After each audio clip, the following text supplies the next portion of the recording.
Good evening, world. My name is Kevin K. Konkonachek, and welcome to another episode of A24 on the Rocks, a podcast where five friends of a feather flock together to discuss, drink, carouse, and carry on, as well as eventually review every single one of A24's titles in chronological order. This is episode number 38, the 2015 film Into the Forest, starring Elliot Page and Evan Rachel Wood. In this apocalyptic drama, two sisters fight for survival in the wilds of the Pacific Northwest after a worldwide blackout. But I am not alone.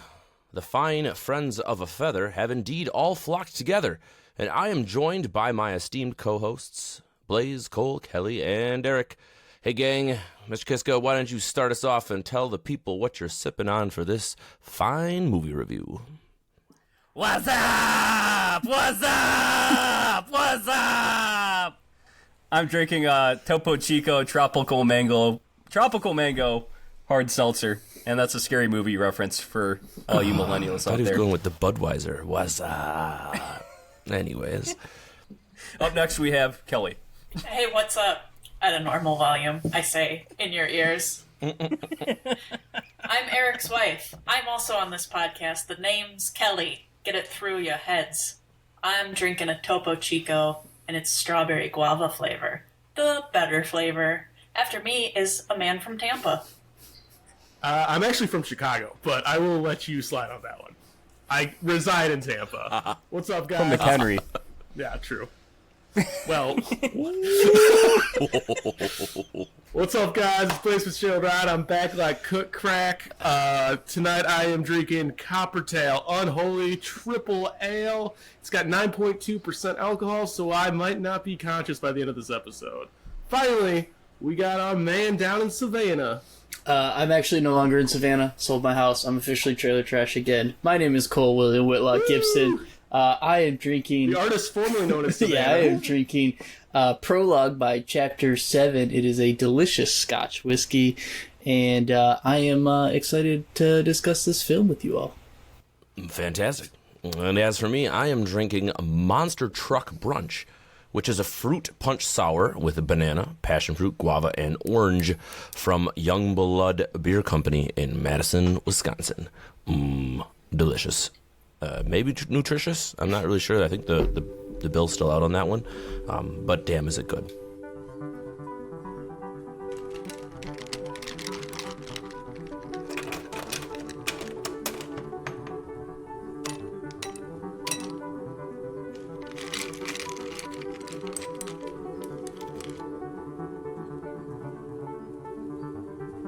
A24 on the Rocks.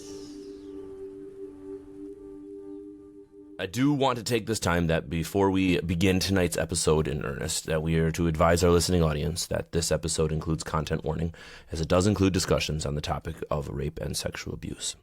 But let us begin on this wild movie review. As alluded to in the intro, Into the Forest is a 2015 Canadian apocalyptic independent drama film written and directed by Patricia Rozema, based on the 1996 novel written by Jean Hagland of the same name, and it stars Elliot Page and Evan Rachel Wood as the two main characters. The story follows their harrowing journey through the loss of their reality as a massive power outage that never ever ends and changes the worlds around them. The film opens to the song Wild is the Wind, performed by Cat Power, which is a classic from the 1950s made popular by David Bowie and Nina Simone. The lyrics go, love me, say you do, let me fly away with you. We are creatures of the wind, wind is wild. Behind the song, we get a small glimpse of the lives of our two main characters as we get into our film. So, I'm going to open up with the question that we often do. What kind of vibes did we get from this film? Was this anybody's not first time watching it? And kind of how did you feel as we got that opening introduction with the music and our opening scenes? Eric, why don't you start us out? This is my first time watching it, and yeah, the blurry interpretive dance footage that started out confused me a little bit, but we do slowly kind of move into the film. Yeah, there's slow piano music that starts out. I wasn't a big fan of the music in this film, the theme, but that's okay. And I didn't even know it was Canadian until I looked it up. And so I thought we were in the Pacific Northwest, but it seems that, well, it's still the Pacific Northwest, but on the Canada side, right? So Yeah, I should clarify. Yeah. The film is supposed to be set in Northern California, but it was okay. filmed in British Columbia. Really? So I Okay. guess The book was Canadian, though, right? So I do believe so, the details in there, but I'd have to relook in exactly the details. But Cole, you're looking a little crazy over there. You got some commentary on Canada before we launch into this any further? Yeah, I was just I am kind of shocked that this was supposed to be Northern California. I mean, I've been to Northern California. I also am very familiar with the Pacific Northwest, especially Vancouver, Victoria, Vancouver Island, where all of my family lives. And I was just like, yeah, this is totally British Columbia. And then you tell me it's Northern California. I was like, well, that's stupid. Why would they ever even say that it's Northern California? why would they change it at all? I don't It's a know. Canadian Like, film. So Cole, you we were are. distracted during the opener by the fact that Yeah, I mean, like, it's a Canadian film. Elliot Page is Canadian. It's obviously, filmed in Canada. It's very Pacific Northwesty, and then they're like, yeah, we're gonna make it California, so it's relatable to people, while we submit it to all of, like, the Canadian film festivals. But continue. Yeah. Beautiful. As we get some other elements in this opener, we do get a little bit of montage as we're kind of seeing some of these small elements of our character get developed. Blaze, what did you think of the use of montage with that soundtrack backer as the opener? I mean, first of all, I love the name Cat Power. I think that is such a such a me name, so I'm really cool with that. Eva, the interpreted dancing sister, it was very confusing at first. Elliot Page's Nell, her character was, it's kind of like her growing up through being a student. I guess that, like, they wanted to set up these people as, like, normal lives. The use of the scenery, I think the Pacific Northwest, every time we watch a movie like this, it just astounds me that I haven't been out that way, and I really just love the way the wilderness feels, the way the glass or the lakes appear as glass and rise up to the evergreen trees. And the house itself, the cabin, was very interesting considering it's supposed to take place in the near future. I thought the house looked really cool too at first. So you mentioned some of those nature shots, and I wanted to ask Kelly about the use of a bunch of different types of technical, I guess we'll call them film elements in the opener. I felt we got some panorama, we got some slow motion, we got some artistic blurring of some scenes. We talked about the montage. Did all of those elements being used in the first 90 seconds of that film work for you stylistically and as a viewer? Yeah, it worked for me. I liked the out of focus shots for the dancing scenes because it is this, like, interpretive dance, like, your body's kind of lost in the movement, and I think it's a perfect use case to kind of do these out of focus blurry shots like that. And it becomes like a motif that continues to happen throughout the dancing. The way I was going to describe this opening is going to sound like an insult, but it shouldn't be. And it reminded me of Twilight. In both this kind of the soundtrack and the, like, atmospheric being modern but being, like, deep in nature, and there's, like, this kind of mysterious element, like, amongst the whole thing. And I got all of that within, like, the first minute of this movie opening. And you know who your characters are that you're going to follow. I think that it was a great establishing shot. It established the mood for the movie, like, immediately. So all of these, like, they kind of front-loaded it with themes that are going to carry us throughout the rest of the movie, and I think that it was effective. It's the type of movie where I think you want to kind of do that. I agree completely. I like the idea of front-loading it because it set up the viewer for all of basically what was going to happen, and it did it in a very stylistic way, which I really enjoyed. Blaze alluded to the next topic that I want to talk to, and the final shot of the opener reveals this house. It's the main setting for the film. It seems to be our modern-day home set deep in the woods, featuring an epic dance studio for Eva, as well as some fancy technology pieces such as some space-aged looking tablets, computer, and TV screens. The feeling and setting is supposed to make the viewer believe that this movie is set in the future. So, Cole, how distant do you think this future is? And what did you think of the depiction of these future-aged technology in this movie? Did it suck you in? Did it put you in the setting? So here's the thing. This movie was not set in the future. It was set in present time. For some reason, they decided to make it seemed like it was somewhat in the future for some unknown reason. One thing that I get annoyed with is when films do like not so distant future, and then they throw in like weird tech that is never gonna happen, that no one actually wants. TVs that you can see through and tablets that you can see through screens. Like, you can have that. But you know what people don't want to do when they're reading the newspaper? Is not be able to see the words because there's shit behind it that they're just looking through. Like, there's a reason why there's backlighting. There's a reason why these tablets aren't see-through, cell phones aren't see-through, TVs aren't see-through, because you're trying to look at something and you would like it to be backlit, or like, you know, they even have the ink tablets and stuff like that. So that just annoyed me, especially when she's walking around with a clear cell phone that has a light on it for some reason. I just felt like that was completely unnecessary. And after the first 15 minutes, that whole like distant future thing gets thrown out the window because they're using cars from, 15 years ago. They're, everyone's completely normal. It's completely just a normal civilization that just happened to lose power. So, I don't know. It was fine. This is why we need Cole here for every podcast. We need the technical response to these breakdown. movies. Now, there's a couple things we could probably... Go ahead, Cole. It just annoys me. I mean, like, straight up, I really like the setting and theme of this movie. Like, I love the Pacific Northwest. We talked about the cinematography. We talked the house is beautiful. Like, everything about it in terms of the setting is great. And then they're just like, it would be a good idea. Let's just hold this piece of, like, acrylic thing and we'll throw some text on it. It'll be like, fucking, we're in the future, baby. It's like, one, technically we already have stuff that you could do that with, but no one wants it because it's pointless. No one likes it, so please stop. Blaze, you got something. Go ahead. Yeah, Blaze, hit him with it. So, although I do agree that it's very cliche, like, future technology, like, it's almost like, in the 90s when we had, like, the transparent Game Boys and stuff like that, we thought, like, that's what the future was going to be. But you said they said in the near future for no reason. There is a reason, because the film was shot in 2015, and we were just starting to get more and more attached to our electrical items. Like, Facebook was starting to become a thing, Instagram was a thing, cell phones were getting, more and more important. And if they had said it in 2015, I don't think people would have gotten the gist of how lost these people would have been without electricity. So I think it was almost like, I think it takes place in like maybe 2023, like maybe today, just to show how much further we've become more dependent on technology.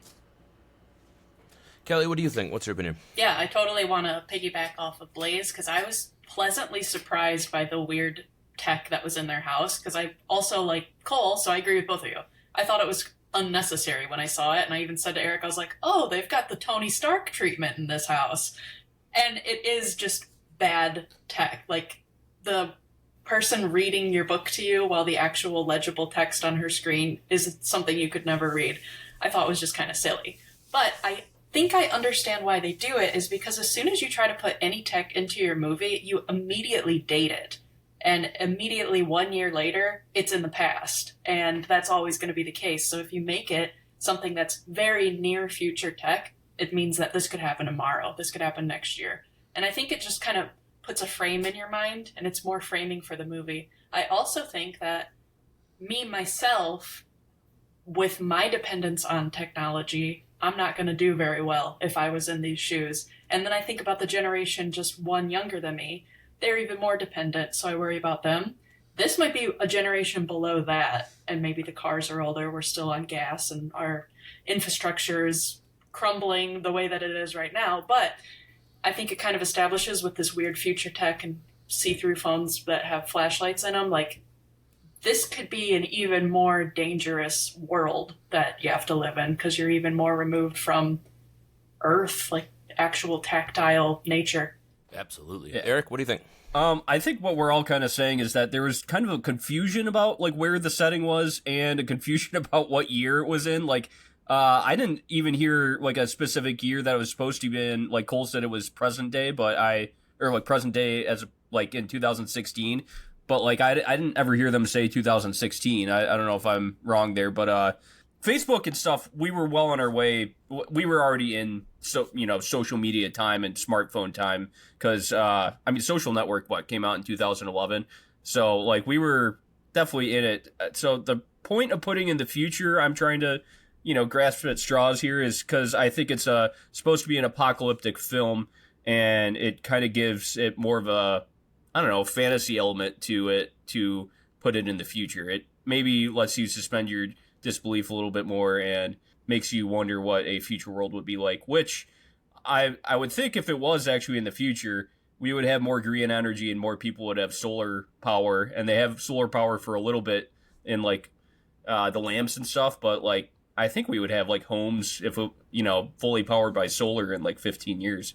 At least that's the way. Here's my quick 2 cents on this one. I think that because the novel was written in 1996, I think that the author had an idea of some sort of apocalyptic future where basically our reliance on technology got the better of us. And however you want to portray that is probably the best to do it with overly tropey, ridiculous looking TV screens to immediately give the viewer like, oh, okay, this is in the future. No idea how far in the future, but we at least know it is. At least they didn't go robots or like flying things. That would have been weird. Go ahead, Cole. Yeah, I mean, I get it. I do. But can anyone explain to me why this guy had like a super high-tech fancy house and like a beautiful home, and he would not fix his roof? That was like the last thing he needed to fix, I think. He was right? going to. Yeah, he was going to. And then he died by chainsaw. Here's the thing. Took a chainsaw Way right to fucking ruin it for everybody. Yeah. I mean, Okay. everybody's listening to this has seen the movie. We're going to get there Okay. eventually. Jump to chainsaw. It's been 10 days without electricity, and the dad fucking dies. Like it is 10 days, and they're already at like, we're eating dog food, and I'm gonna go cut down trees because we're gonna die. Like 10 days happened. Look, they were clearly emergency preppers, right? They had over a year and a half worth of food and shit in the house. So clearly, Well, then why was the dad dad was eating some fucking dog food? day 10? Anyways, They did get one thing right. It was apparently like a pandemic. Like people were in masks and there was vaccine refrigeration. So they got that right at least. Yeah. This is pre-COVID, and they got some pandemic stuff right. Yeah. oh boy, we're going to have to go look at this from a whole different lens. I love that Anyway, Cole just said it's day 10. We're eating dog food. I mean, come on. they thought it was peaches, Cole, okay? Yeah, they they thought it was didn't peaches. know. Yeah. Anyway, as the plot progresses, we come to find that a massive power outage hits the West Coast and almost immediately wipes out all forms of communication with the outside world. The home the family lives in is 32 miles away from the nearest town, and their isolation is a major theme throughout the film. The group heads to town only to find out the stores have all been looted and the gas is all gone. They do manage to make a deal with a shady store clerk named Stan for some gas and some supplies and head back home. During these early scenes, for reasons that we'll get to very shortly, is when we see the most character work from the girl's father, Robert, played by Callum Keith Renee. Robert is a single father who seems to have a close relationship with his girls and would be the type of guy who would be quick with a dad joke, use excessive pet names, or to tell embarrassing stories about them in public. So, what do you think about the performance from Callum Keith Renee? Blaze, did he do enough with his small amount of screen time to feel connected to him or to feel any remorse when, as Eric so put it, he was killed off by a chainsaw? Fucked himself with a chainsaw. Yeah, that too. Yeah, actually, he was really, he didn't get a lot of screen time, but he was one of my favorite characters, and they really swept the rug. Even though I read the description that it's about two sisters, they really swept the rug underneath my feet when he died so suddenly. That trip into town was probably my favorite part about the movie, and I am shocked. I've never read the book or anything like that, but I'm shocked that they didn't go back, because it was kind of like the beginning of an apocalypse in a small town. You could see homeless, or I guess homeless, maybe not homeless people, but people leaving their houses with luggage. You saw the few people fighting over scraps at the grocery store, stuff like that. And I really like the societal impact of apocalypse films, and it was a really, really decent setup in the movie. And I think the dad had a lot to do with that, because he kind of gave that dad vibe where he knows a lot about everything. He doesn't know everything about one thing. He knows a lot about everything. He could wheel and deal. He knows when danger's around.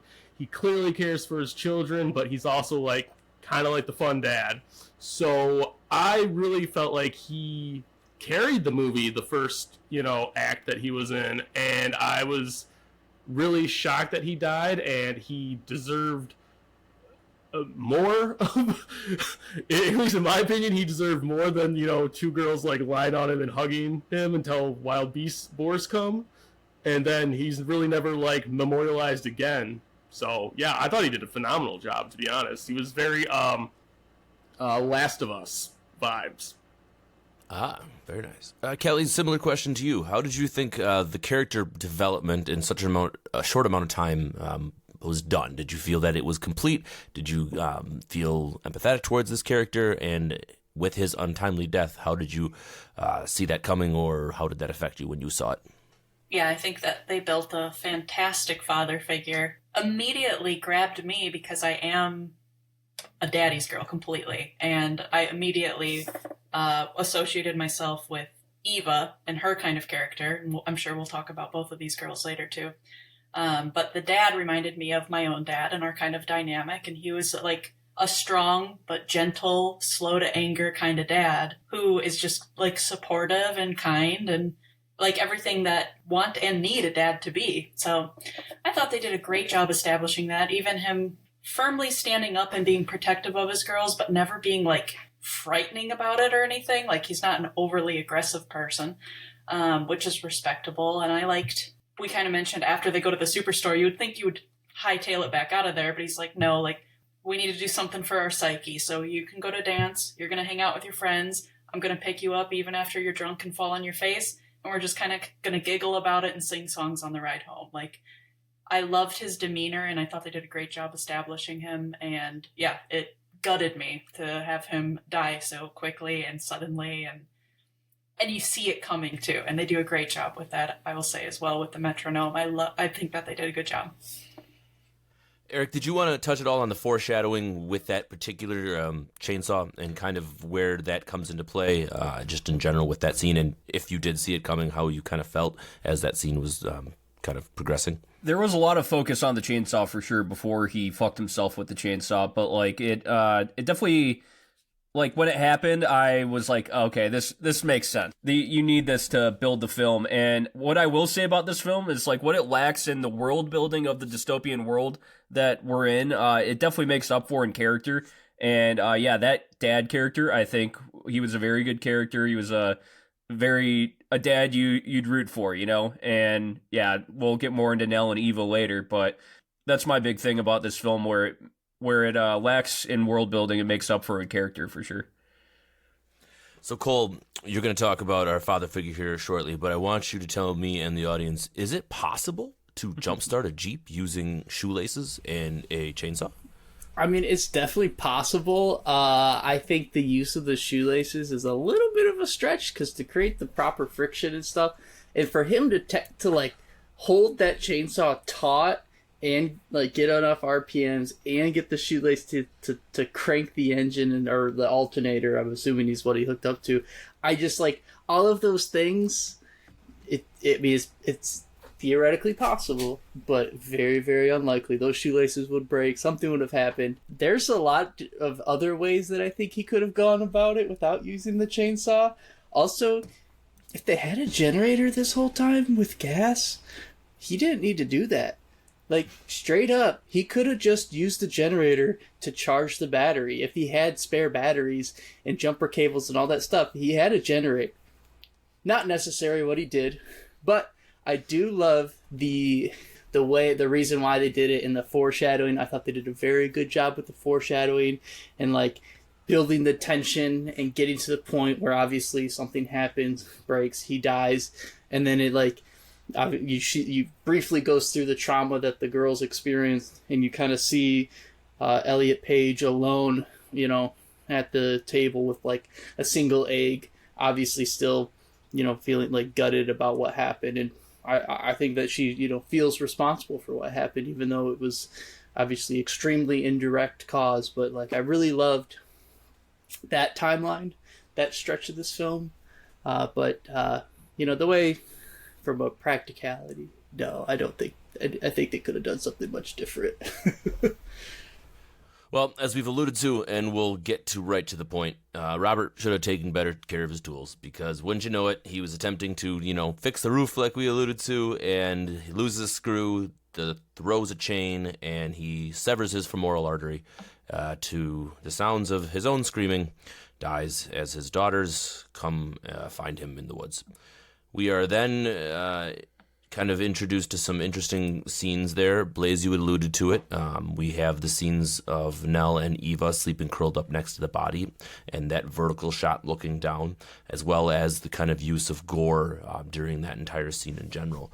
So, Eric, why don't you tell me what your thoughts were on the cinematography of specifically that scene, and kind of how it really pushed the effectiveness of the loss of the father figure in this film? Yeah, the cinematography was decent. I wouldn't say it was.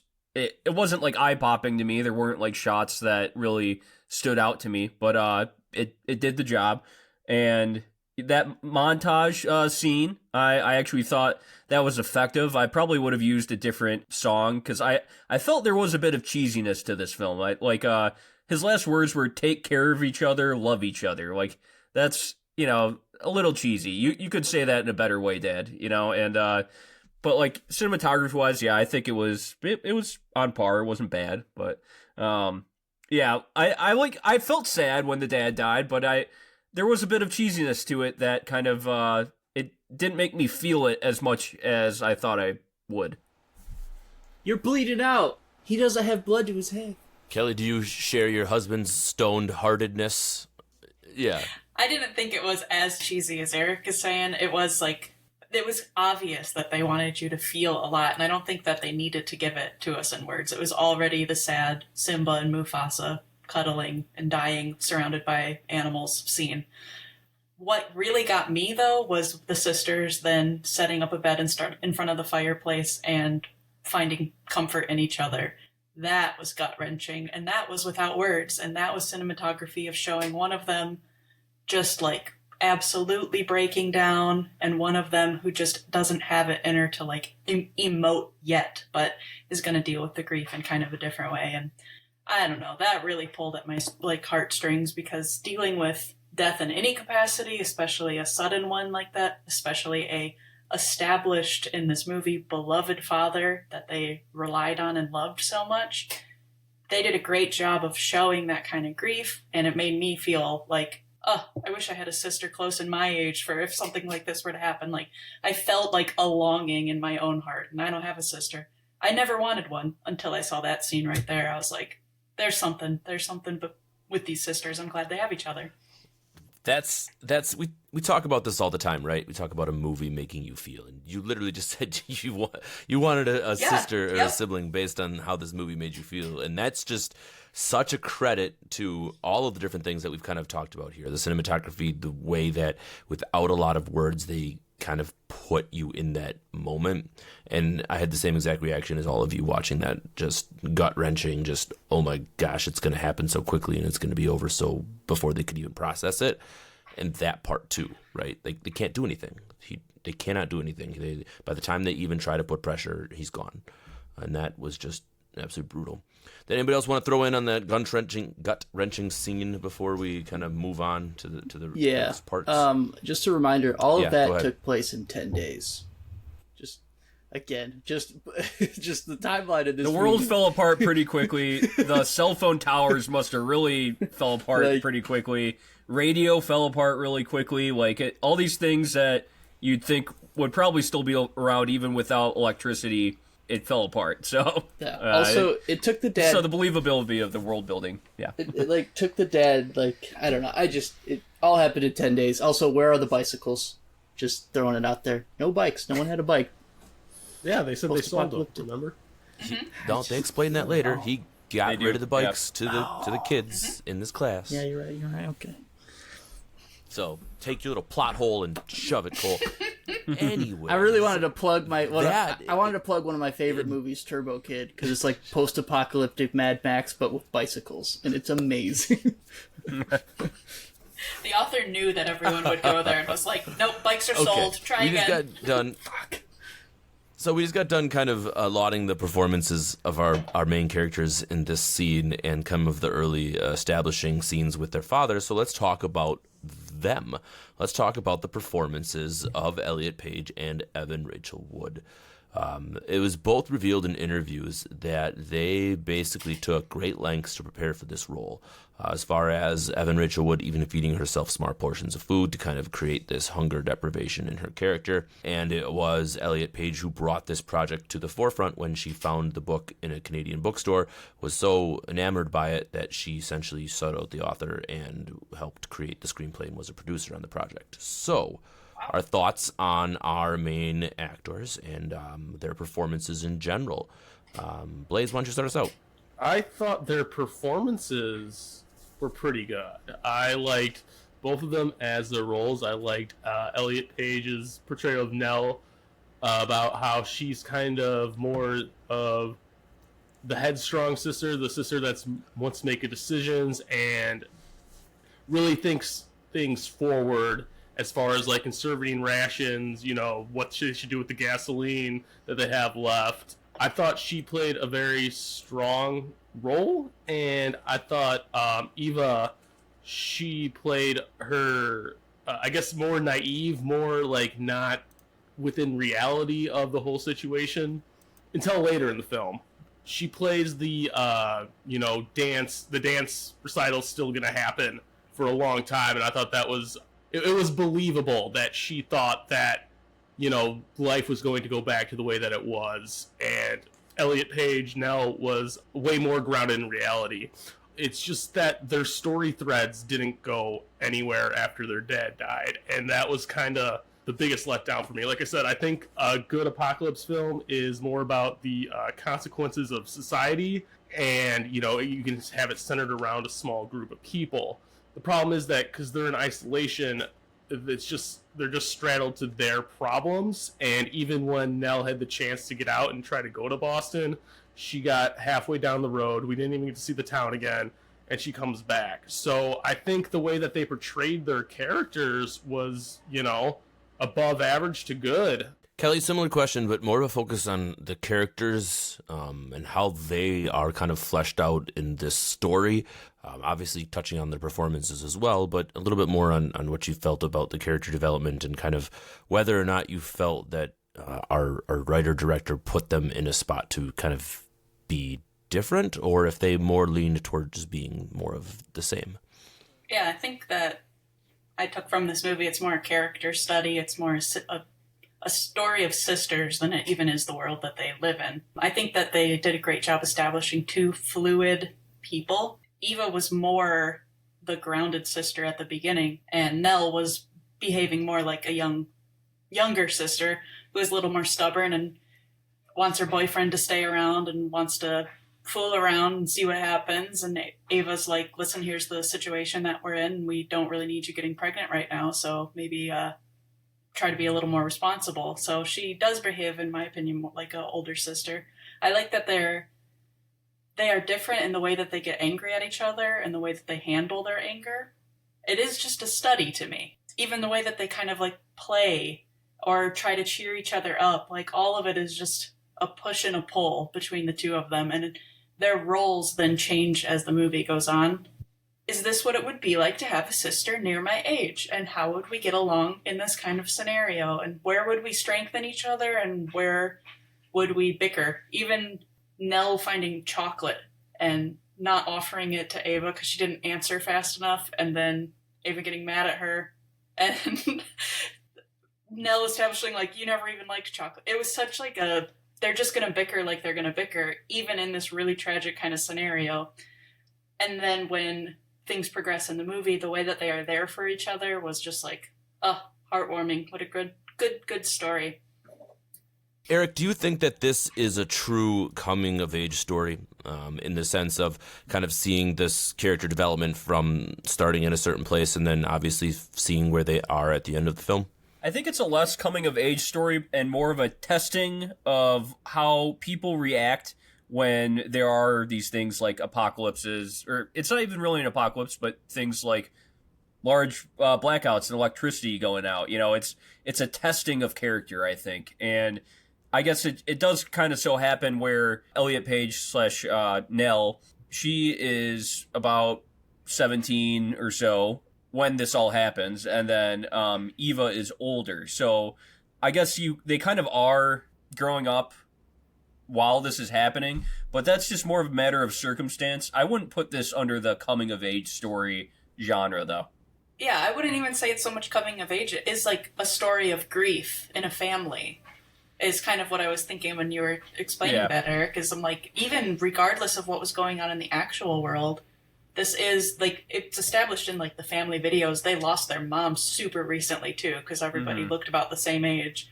And then the father right after, and probably going through something that traumatic, and then what else happens to them? It would be the most isolating, like, apocalypse within your own reality kind of scenario. So it's almost like they live in an island of their own just based on things that just happen. It's a testing of character, life. I think. Yeah, for sure. Cole, I haven't asked you about these fine two performers. What did you think of their roles and kind of their characters and in general how their performances were? I mean, I thought they both did like a fantastic job. I mean, Elliot Page and Eva, I think both did phenomenal for like very like heavily character driven movie. I think the dad did great. I really liked the acting in this movie. I thought they all did a phenomenal job.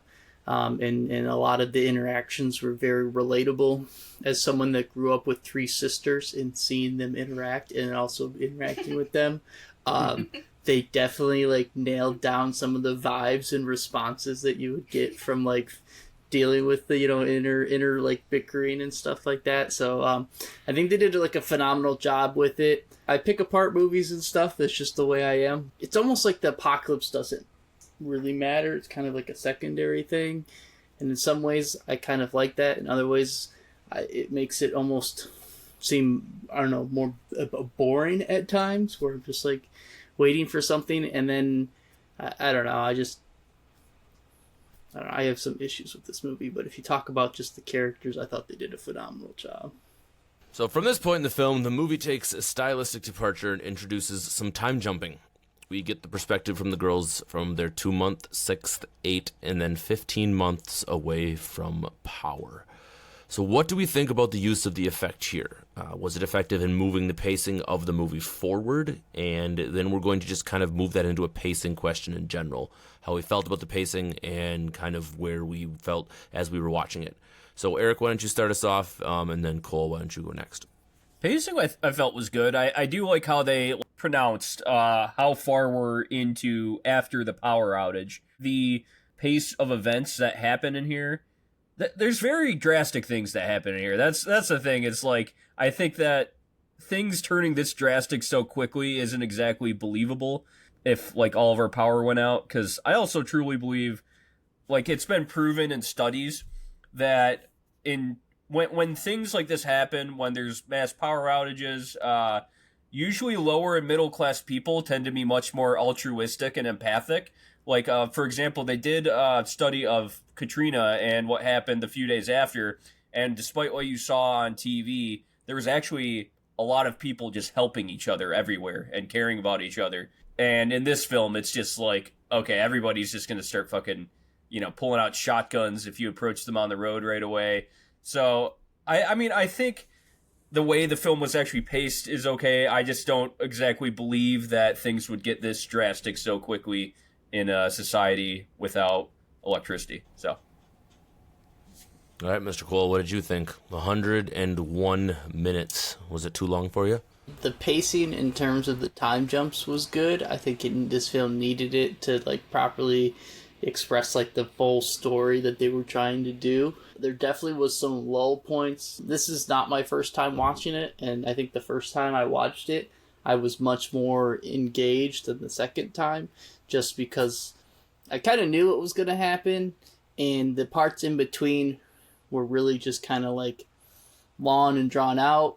And I also understand maybe there was an artistic choice to make that, because survival isn't necessarily the most exciting thing in the world. A lot of it is just like monotonous and repetition and doing the same thing over and over to make sure that you have, you know, your basics of like food, water, shelter, you know, heat, stuff like that over and over and over again. You know, I like the time jumps and stuff. I am a big fan of them just saying exactly how many months it is, because I do get annoyed with films that just like fade to black and then it's like you don't know what time it is. Like, you know, you're like, it could be years, it could be months, who knows? And with the way that this apocalypse hit, you know, in 10 days, everyone was going crazy and, you know, loading up on shotguns. And I agree with Eric. I think it's very dramatized version of an apocalypse where, hey, we're 5 days of this bad boy. You know what? I've decided I'm going to be a marauder. I'm going to be a bad boy. We're going to be eating dog food, and we're going to start a We fight know that again, toilet buddy. paper will definitely get bought out, but like everything else in the grocery store getting bought out, yeah I don't know about that. As Stan says, it's the Wild West out there. Yeah. So You know, the part where Stan makes his return. I can't remember what the timeline was when he comes back. Does anyone remember Eli, how many you mean months it's been the- when he makes the his boyfriend? return? Oh, No, Stan. Stan. Oh, No, Stan. eight. Yeah. I don't know. That was kind of like a weird thing where within 10 days, like that whole, like, that town was like almost decimated, right? In terms of like stat, like yeah, everything. It was right and then, after like, the 6 6 months. months, 8 Right months after later. 6 months is when the rape scene. Yeah, 6 months later, this guy, Stan, just like miraculously knows where they live and also shows back up, and it's just like, I know it's been 6 months, you know, within 10 days we were eating dog food, and within 6 months it took me to walk, you know, 30 something miles to just Well, he had a lot of raping to do on the way. Hang out. Clearly, that's the I guess. character reveal that he's gonna have. Yeah. I don't know, like, if we want to dive into that scene, obviously very, very, like the topic is very heavy and like, it's hard to do in films and do in, like, a proper way and stuff. I don't know. I have, like, mixed feelings about it. I feel like they could have possibly done it in a, I don't know, just a different way. I just felt like it was very... I understand it was necessary for the film, but it just didn't feel like they made it feel as necessary or impactful as, like, story driven as I would have hoped, because of how you know, obviously how Yeah, so let's jump into that a little bit. So after we mentioned it during the opener, this film does have a very graphic and what I imagine to be pretty realistic portrayal of rape and sexual assault. That scene involves Ava being accosted while chopping wood while Nell is away collecting blueberries. And for me, it was quite hard to watch, to be honest. I do feel it was necessary to talk about it, though, because it was a pivotal plot driver for the remainder of the film. So, Cole, you kind of gave your opinion on that one a little bit, and for me, it was just kind of visceral and hard. Does anybody else want to jump in on kind of what their thoughts were in processing that difficult scene?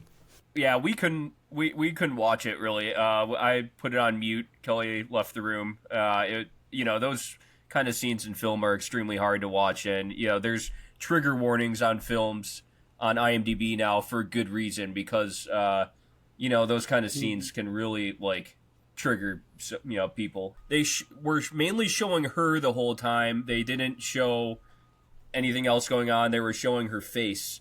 Like, was guessing, I had subtitles on, I was guessing they were kind of showing her screaming and stuff like that, and so that, that's tough. Is it necessary to put in this film that is a fictional work?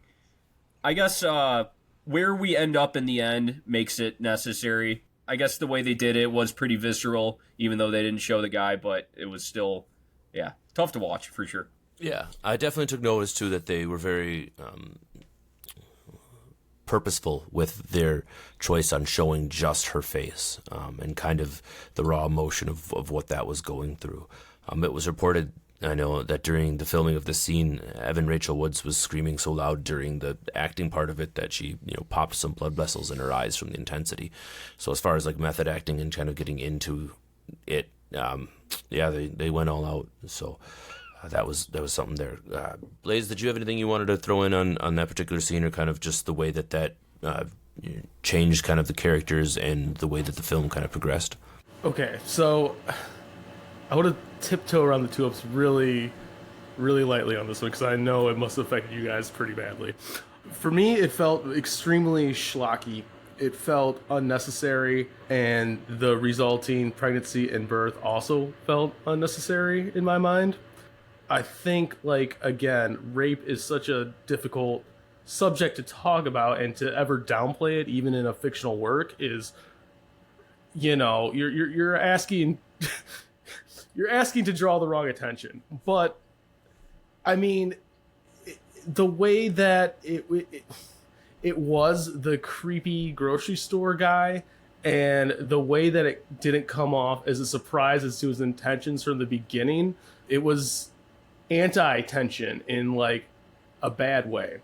And the scene itself was, you know, obviously, like, any scene like that is hard to watch, but when it's that telegraphed, and then, again, I'm sure we'll talk about it coming up, but, like, the resulting effects of it, like, it just seemed kind of tacked on to move the plot. So the scene itself, although traumatizing for,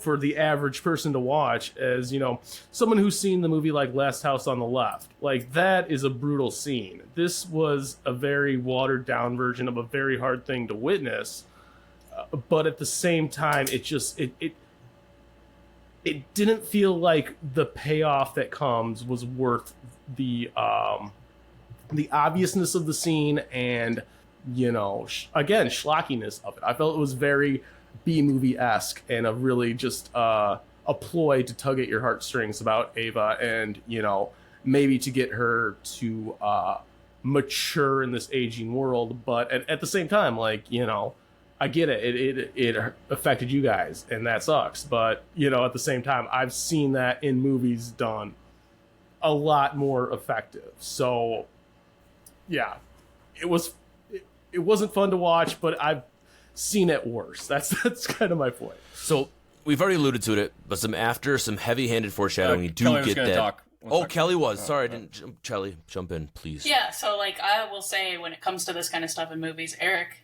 oftentimes he's very sweet, and he looks up the, like, trigger warnings for me, and he's just like, just so you know, this is going to be a thing that happens, and then I read it in more detail. Something that pissed me off about this is that they're like, it's really not that bad because it's a more artistic rape scene. You're going to look at her face throughout it, and I was like, that's sickening that somebody thinks that means that's better or easier to watch.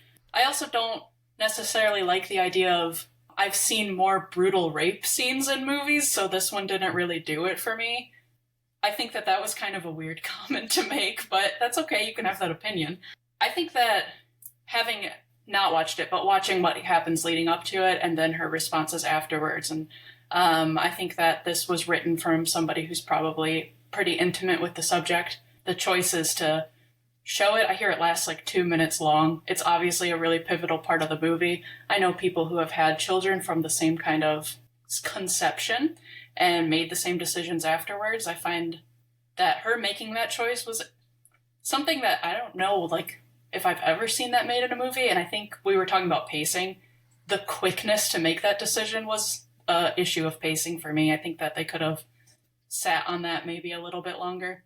Anyways, it sounds like it was difficult for people to watch. I think that they probably needed to put it in the way that they did, because I also think it affects the people who watch it a lot. So it seems to be what makes this movie stand apart from others is probably that scene and everything that happens after it.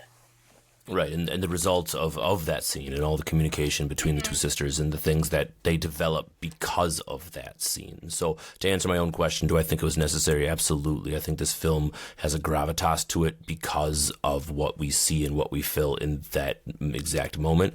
And every single time we see her cringe or flinch at a human touch, or the things that she kind of has to handle throughout the rest of the film, you can truly say, like you said, Kelly, you can tell that it was written from a perspective of someone who's probably had to deal with it or have seen it in a lot of circumstances to be able to write it so poignantly and so specific. You're right, there couldn't have been any other way, I don't believe.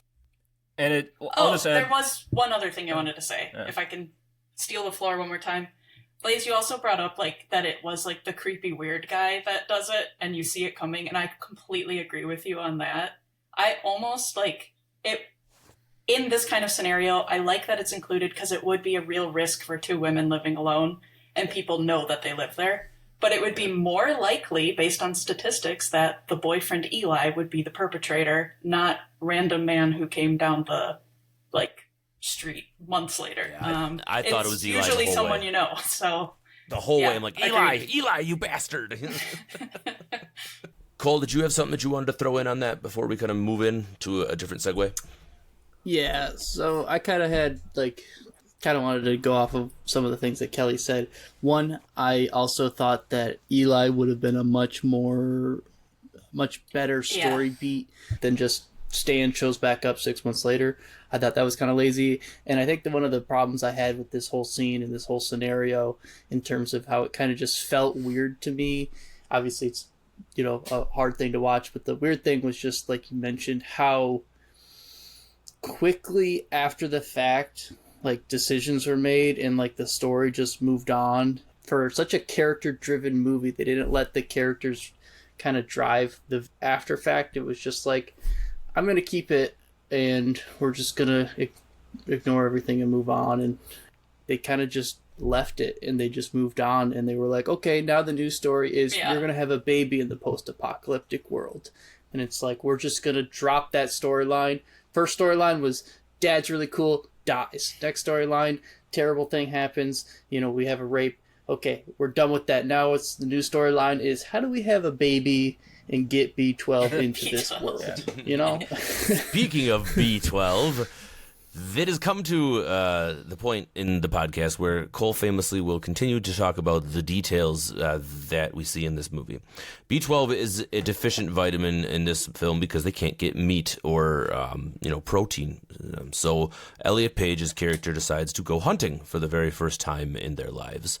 Climbing a tree, falling asleep while waiting for said animal, waking up, and then, upon realizing that there is a pig, blasting herself out of the tree onto the ground, in what was a interesting bit of comedic relief in this film that didn't have a lot of other moments in it.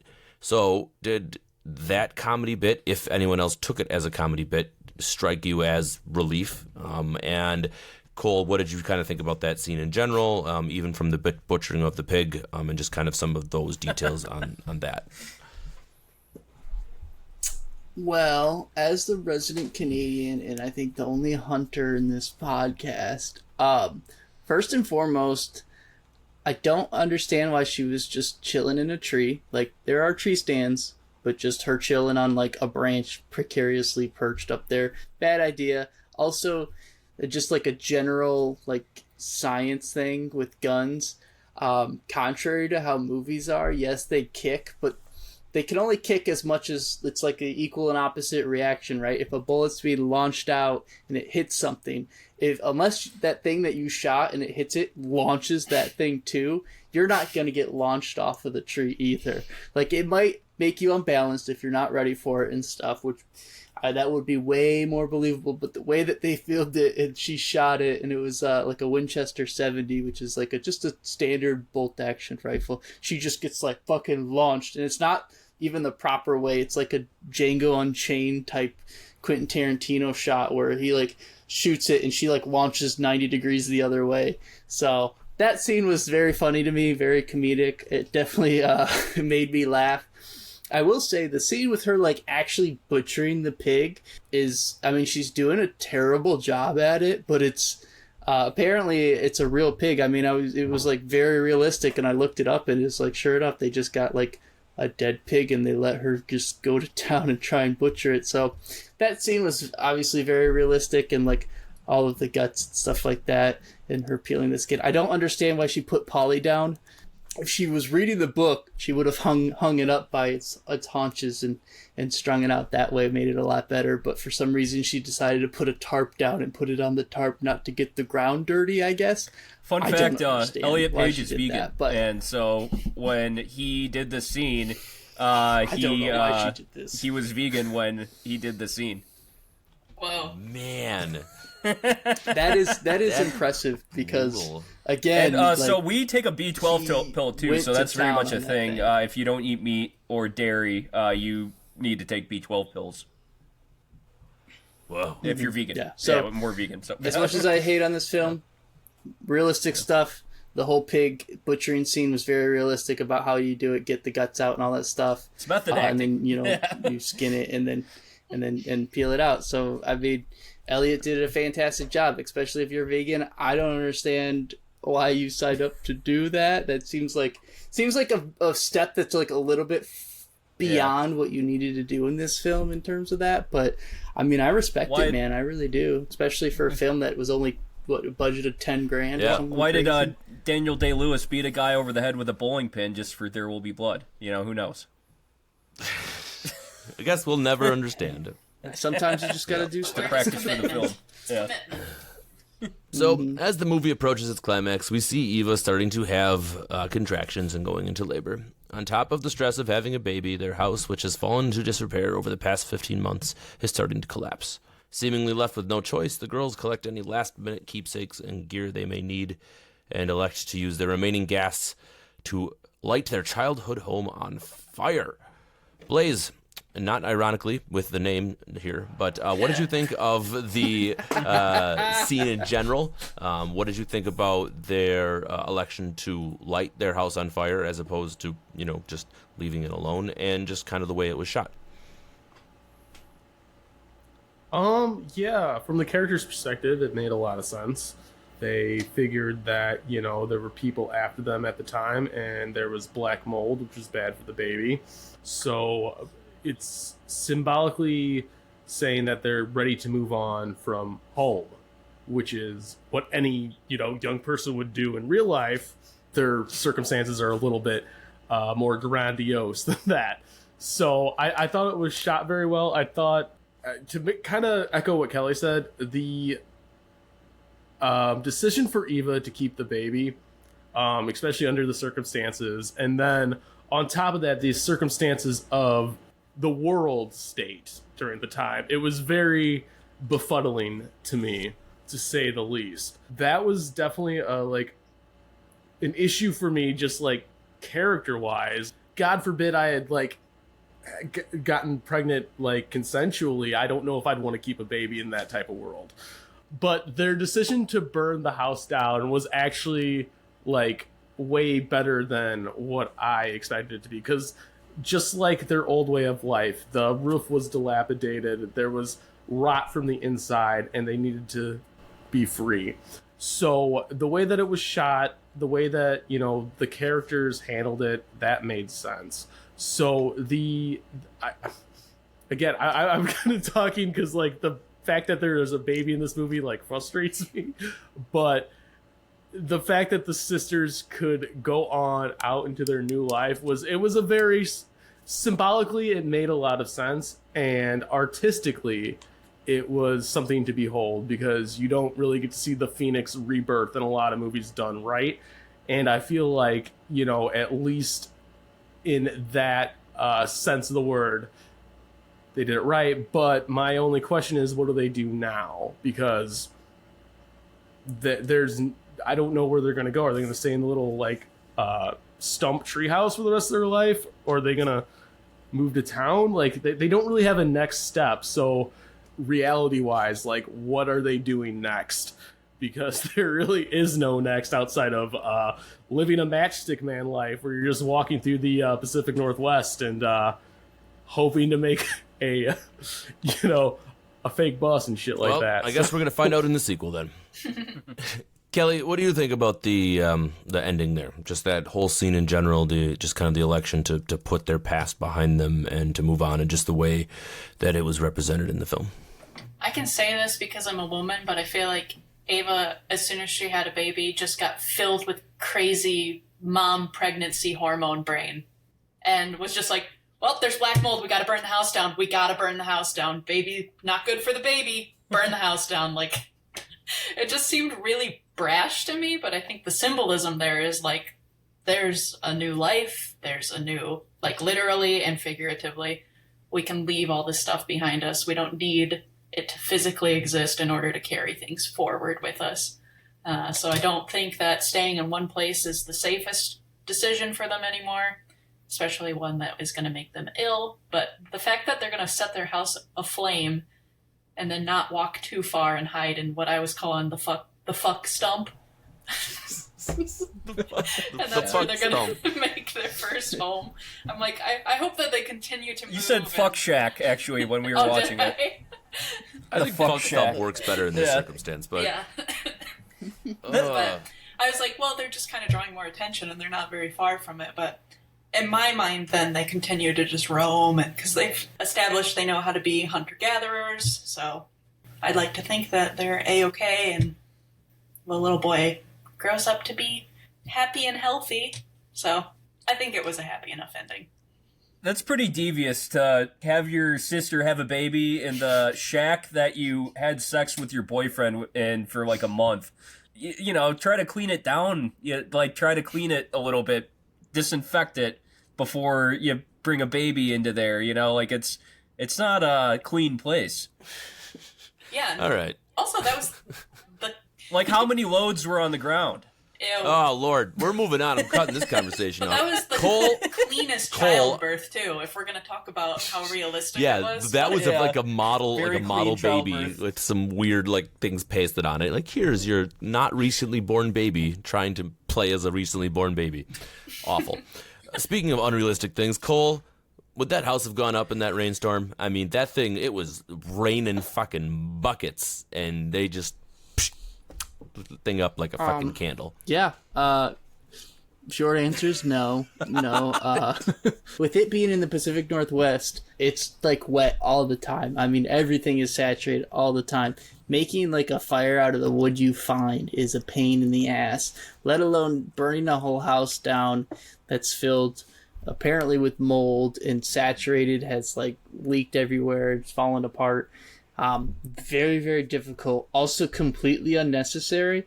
And for people that are so concerned about wasting the gas, they're just like, yeah, there's definitely not any other way we could possibly burn down this building without just, using all of the last of our resources and just going to town. For sure, definitely no other way. Yeah, I mean, that was like, I get the symbolism. I understand her like really wanting to burn it down, but at the same token, that's like your dad and mom's like last place, right? Like, I feel like there should be some. I just don't understand why they didn't just leave it. Also, now they're just gonna go to the stump and live in like a 5x5 foot stump with a little roof with a child. I don't think that's gonna go very well at all. You know what they should do? They should go east, perhaps to Boston. I heard that they have some power and they have jobs out there.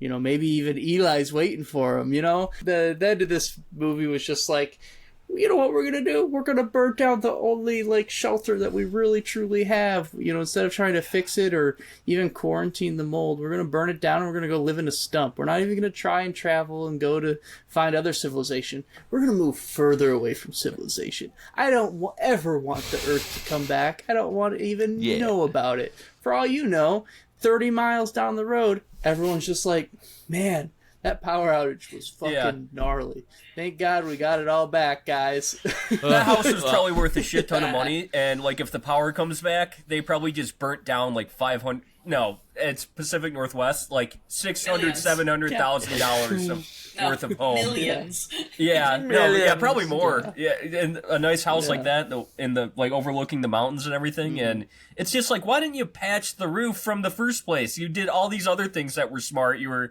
smart about like food and conserving stuff, but you just didn't patch the roof, and it leads to black mold. This is the point of the program where we begin rating and reviewing this film. We've all talked a lot about the themes in this film, some of the cinematography that we saw, some of the editing and pacing and all the other parts about what makes this movie good or bad, and we're about to get to it. So we're going to go ahead and start off with Mr. Blaze down there in the corner. Why don't you hit us with your rating? Sure. Okay, so mine's going to be short and sweet because I have two slightly longer things to talk about after that. So, first of all, I think I looked at this movie in the complete wrong light. I looked at it as an apocalypse movie. I was going to say, if you want a better one, look at The Road, look at, The Last of Us, play The Last of Us, Mad Max. I really feel like as an apocalypse movie, this movie sucked. I really feel like as an hour and 41-minute movie, this movie sucked because it just didn't do a lot for me with how much time it was given. You never get to see the consequences of what this giant traumatic event was. So everyone's saying, "Oh, this is a character piece." So I have to rewatch the movie as a character piece because I watched it as an apocalypse movie and it was very terrible in my mind. So I'm going to give it a D-24, but yeah, D-24. But I want to do two things on top of that. One, Kelly said that it was very weird that I said that it wasn't a graphic enough rape scene. And I want to combat that by saying this is art.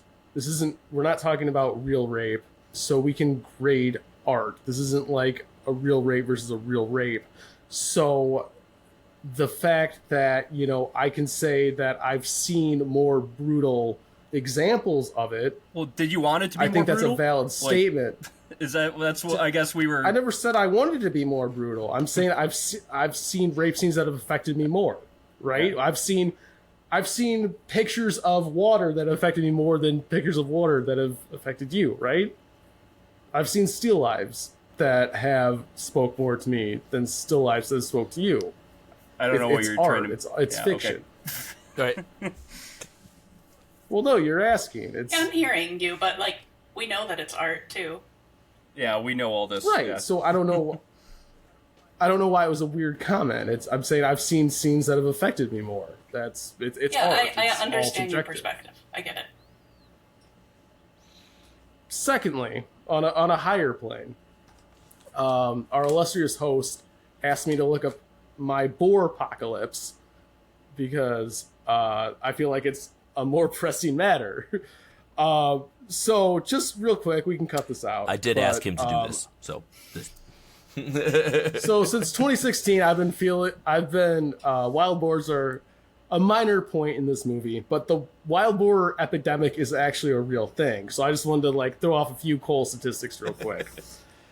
So basically, since the 1500s, the traditional wild boar has crossbred with the domestic pig, creating a huge hybrid hog that are setting a mass in Canada and the United States, primed to cause an even greater discussion than usual. These so-called super pigs are moving south from Canada, are incredibly intelligent, highly elusive, larger in stature than their cousins, and capable of tunneling in the snow, even in colder climates, according to The Guardian. The U.S. has around 6 million feral pigs across 31 states and are now considered an invasive species. They usually weigh between 75 and 250 pounds but can grow bigger. Wild pigs cause immense damage to U.S. agricultural, estimated $2.5 billion a year.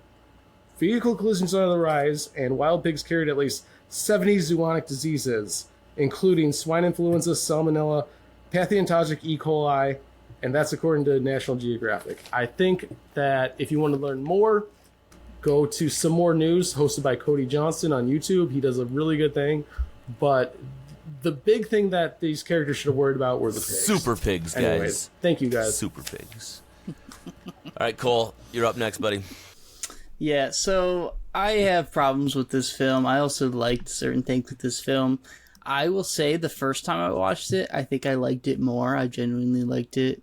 I thought it was a decent movie the first time I watched it. The second time, after, Kevin, you talk about, the critical eye. The first time I just watched it because someone told me to watch it. And I was like, yeah, that's not a bad movie. Second time I watched it, critical eye, also just felt very drawn out. There's a lot of, lulls in the film. And kind of how I alluded to earlier and what we've talked about is the film kind of felt almost segmented, but not in a good way, where they sort of just never talk about the stuff in the previous storyline. The dad dies and they don't really go back to that a lot. And then there's the rape scene. They don't really go back to that. And they just keep kind of progressing, but ignoring the past, so to speak. I love the set. I love the Pacific Northwest. I thought Elliot Page and the other cast members did a phenomenal job with the acting and overall just did the characters justice in terms of their skill set. I just wish the story was more interesting and more compelling, and they did more interesting things with it. I just felt like it was kind of dull and boring at times. and there was things that bothered me throughout the film. I don't think it's a bad movie. I think there's much better films in terms of the genres. Obviously, I'm a big fan of The Rover. That's a post-apocalyptic gas shortage kind of thing. I really like that movie. Blaze did mention The Road is another phenomenal film about it, but with this being so character-driven, it just didn't click with me versus some of the other like heavy character-driven movies. I'm not going to give it as bad as Blaze, but I'm going to give it a C-. I think if you have any interest in the film, I push you to watch it. I don't think you're going to waste your time. But if you're in for like I want to see a post-apocalyptic world set from like a woman's perspective, which is one that you don't see a lot, I don't think this one necessarily does it justice, and I think they could have done a much better job. All right. Kelly, you're up next. Yeah, I'll say I liked this movie more than I thought I would. It's a topic that seemed really dull to me. On a flavor point, I was like, this isn't something that I would have watched on my own. But it surprised me with how much I liked the cinematography, how varied it was, and they used a lot of different techniques that I think were just like really well utilized.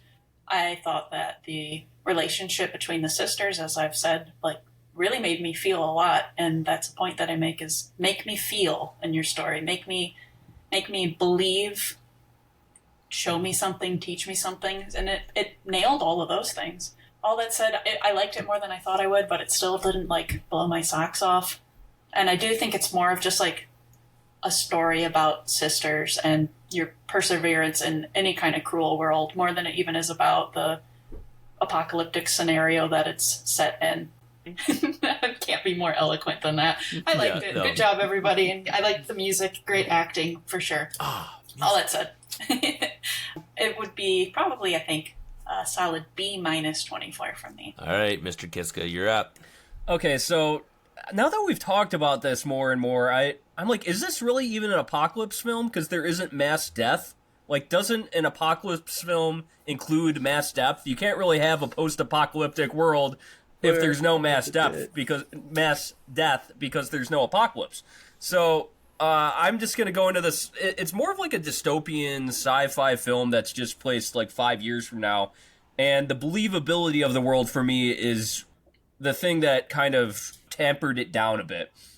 I think the acting and character development, though, was extremely good in this film. I definitely will give props to Elliot Page and Evan Rachel Wood for the roles they played.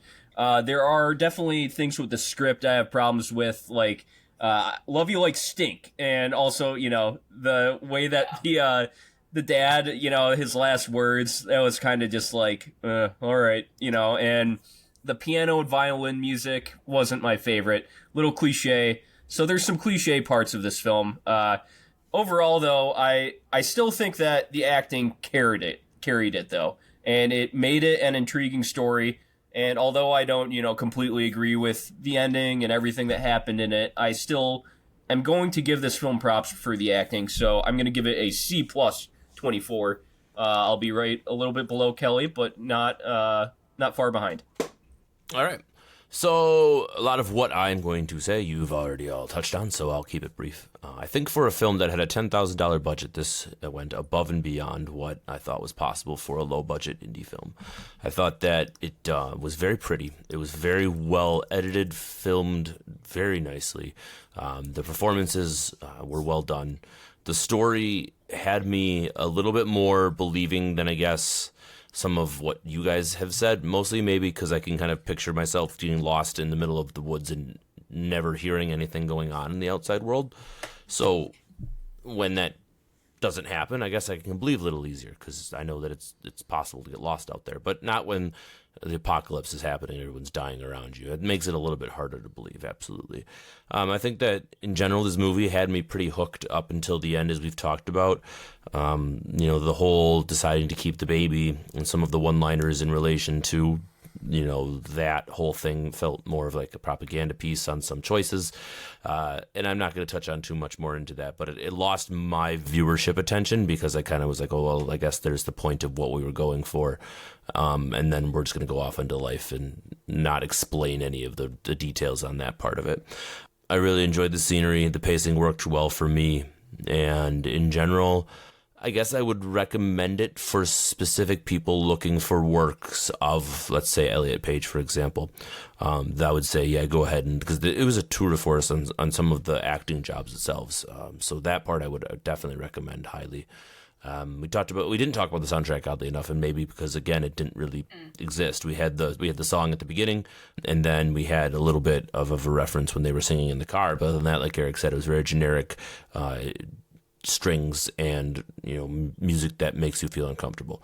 They did a lot of trying to make you feel a certain way, and I want to choose the way I feel. I hate getting the heavy-handed lulling you into this is the way you are supposed to feel in a movie. That sometimes doesn't work for me. So at the end of the day, all those things considered, I will get ahead and give it a C24. Right down the middle. Not too great, not too bad. So thank you all for listening. Thank you all for being here and hanging out with me today. Listeners, thanks for subscribing and hopefully leaving us a great rating on your favorite podcast platform. We certainly enjoy doing this every week. And if you ever want to be on this podcast, if you ever have a movie that you're just like, I'd love to talk about that in the A24 library, go ahead and look us up. Send us a message. We'd love to have you on and we'd love to chat. So thanks, everybody, and have a great rest of your evening. Bye. Bye, yo.